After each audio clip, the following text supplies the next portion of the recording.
Og så Claus, er du en glad dreng? Mig? Ja. Var det en god tur?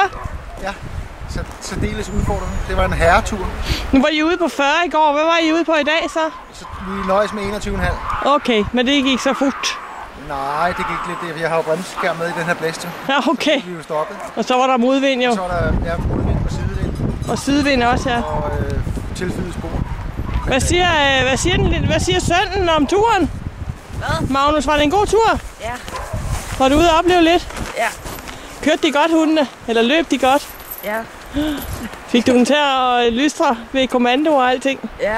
Det kan de udenad, ikke? Skal ikke fortælle for meget? Skal du så... nej, man skal ikke fortælle for meget. Skal du så køre Yukon Quest nu her snart? Nej. Nej, okay. Men Iditarod tager du? Nej. Nå. Ikke Iditarod heller. Okay, du tager Camp Dannevald-sporet? Ja. Nej, det er også fint.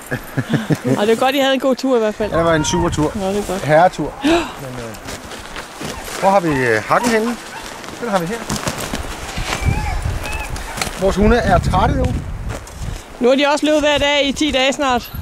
Eller sådan noget. Med lidt pauser og sådan lidt, men... 11 dage. 1 dags pause. Ja. Det har de gjort godt. Det har vi friske. Vi har gjort det godt. Det er nogle gode tøsser, og vi har prøvet 2 nye lead. Og det er dejligt.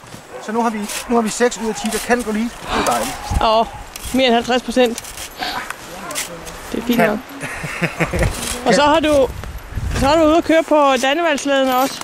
Så er jeg ude at køre på Dannevaldsslæden, ja. Det er jo et avanceret stykke mekanik. Det er noget mekanik. Den har også bare været fin.